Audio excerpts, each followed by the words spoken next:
तुम्ही या शहराचे जिल्हाधिकारी आहेत, प्रतिनिधी आहात, त्याच्यामुळे ही योजना चांगली आहे। याच्यामध्ये राजकारणाचा कुठल्याही प्रकारचा विषय नाही। म्हणजे त्या पक्षात सरकार दुसऱ्या पक्षाची आहे, आम्ही दुसऱ्या पक्षाचे आहोत, तर याच्यात हा राजकारणाचा कुठलाही भाग नाही।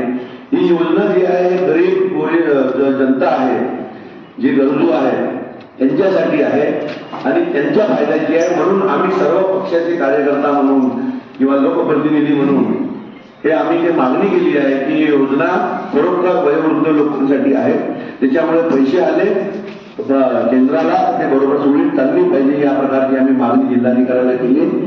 जिल्हाधिकाऱ्यांनी आम्हाला सांगितलं की मी आजच्या आजच पत्र शासनाला देतो, जे फायनान्स डिपार्टमेंट आहे त्यांना देतो आणि पैसे जर समजा एका वेळेचे तेवढे नसेल तर पार्ट मध्ये द्यावे, अशा प्रकारची मागणी शासनाला मी जिल्हाधिकाऱ्यांनी आज सांगितलं की मी करतो म्हणून।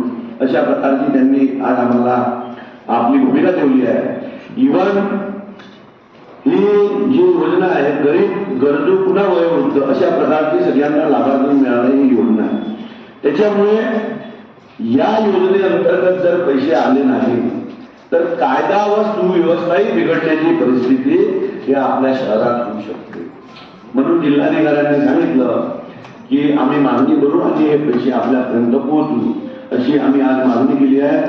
त्याच्यानंतर 15 दिवसात, येत्या 15 दिवसामध्ये आम्ही जिल्हाधिकाऱ्यांनी आज निवेदन दिलं, येत्या 15 दिवसामध्ये हे पैसे आले पाहिजे, योजना सुरळीत चालली पाहिजे, गरजू वयोवृद्ध लोकांना न्याय मिळाला पाहिजे। चांगली योजना आहे, सरकार कोणाची असो, परंतु योजना चांगली आहे तर चांगली म्हटली पाहिजे। जर याही सरकारची अजून कुठली योजना आली तर चांगली असेल तर आम्ही चांगलं म्हणू, परंतु जर चांगली योजना आहे, खरोखर लोकांना न्याय मिळतोय, लाभ मिळतोय, तर ते त्याच्यामध्ये ती योजना पैसे आले पाहिजे असं आमचं सर्वांचं या ठिकाणी निवेदन। हे आपण या लोकांना विचारू शकता आणि याच्या मागचं कारण फक्त एक आहे की गरिबांना जेवण मिळावं। मला एक सांगा, आपला भारत इथे गरीब काय त्याला आपल्या पोटभर जेवण पण मिळणार नाही अशी परिस्थिती ही सरकार निर्माण करणार आहे का? आमचं या सरकारला निवेदन आहे की लवकरात लवकर मागील 9 महिन्याचे ते पैसे द्यावेच, पण ही योजना पुन्हा नव्याने नाही, म्हणजे ही योजना सुरू ठेवावी, अद्ययावत सुरू ठेवावी का जेणेकरून गोरगरिबांना जे भोजन आहे ते त्यांना नेहमी मिळत राहावं।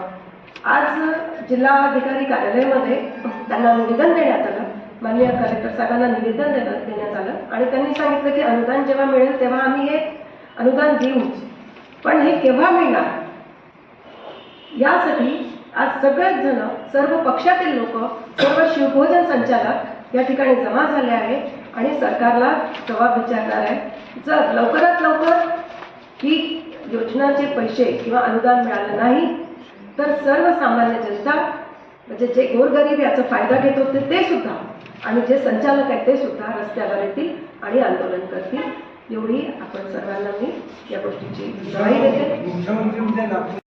आणि आंदोलन करण्याचा हा आमचा मानस नाही। समजा 15 दिवसाच्या आत आमचे पैसे आले नाही तर आम्ही खरोखरच रस्त्यावर उतरून सर्वांना सहकार्य करणार आहोत ना? मी सर्वांना विचारतोय, तर सर्वांनी सहकार्य आहे म्हणूनच आम्ही इथपर्यंत आलेलो आहोत आणि सहकार्य सर्वत्रच आहे। आणि इव्हन ते भाडे घासणारी बाई सुद्धा, कर्मचारी सुद्धा रस्त्यावर उतरून आणि संचालक सुद्धा रस्त्यावर उतरून आम्ही हे कार्य निश्चितपणे शासनाच्या कान वाजवण्याचा आम्ही प्रयत्न करू। हे आमच्या सरकारमध्ये असताना सुद्धा आम्हाला योजना होतात आणि आमच्या सरकारमध्ये असताना आम्ही हा शिवभोजन सुरू केलेला आहे, तेव्हा आम्हाला हा त्रास नको आहे आणि सर्वांनाच हा त्रास नको आहे। आणि 9 महिने हा काळ खूप झालेला आहे। आता 15 दिवसाच्या आत आम्हाला पैसे मिळाले नाही तर आम्ही रस्त्यावर उतरून आंदोलन करण्याची आमची भूमिका असेल।